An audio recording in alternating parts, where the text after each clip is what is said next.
Nestor, kumusta ang sitwasyon ngayon dyan sa Hagonoy na sinasabing apektado ng high tide? Magandang tanghali ngayong bandang alas 12:03 ay talagang yung kasagsagan ng pagtaas ng high tide sa bayan ng Hagonoy, kung saan nga yung mga kalsada, partikular doon sa karamihan ng mga barangay, sa partikular doon sa West District ng Hagonoy ay mataas yung tubig ba, at kasama na rin dyan na binabahang mga estudyante.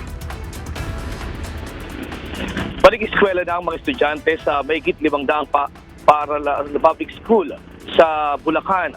Pero sa unang araw ng klase, may ilang paaralang sakop ng Hagonoy West District ang naapektuhan ng pag-aaral ng dahil sa tubig baha. Tulad na lang sa Mercado Elementary School sa Hagonoy, 2 oras lang pumasok ang mga estudyante. Pagkatapos ng 7 to 9 a.m.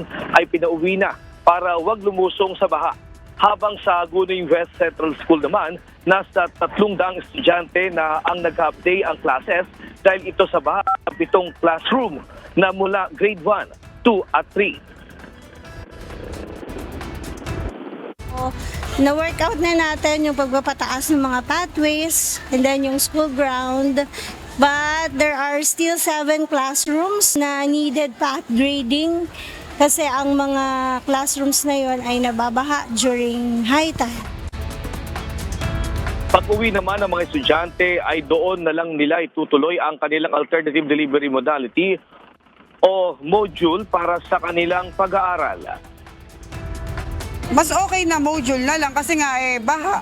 Tsaka madulas kasi mabaho yung amoy ng baha, kaya mas okay na sa bahay na lang. Pero kung hindi nga binaba, mas okay sa amin na nandito sa school yung mga bata kasi mas tutok ng mga teacher kaysa kaming mga magulang. Samantala, ang mga panghapong estudyante naman ng Santa Monica High School, ang mga estudyante ay wala silang pasok dahil sa eskwelahan dahil sa baha sa kalsada at nahirapan nga yung ilang mga sasakyan. Kaya sa halip na mag-face-to-face classes ay online classes na lang ang gagawin. Kabilang naman sa mga apektado ng baha sa Hagonoy dahil sa high tide ay ang eskwelahan ng Santa Elena Elementary School at Sagrada Elementary School, San Pascual Elementary School, Isla ng Pugad Elementary School sa Hagonoy. At sa ngayon nga, yun nga yung sa inaapata, kumbaga binabantayan ngayon, yung pagtaas ng tubig baha, sanhi ng high tide. At ito ay huhupa lang mga bandang alas 5 pa ng hapon. At yan mo ng ating latest live. Balik sa'yo. Ella?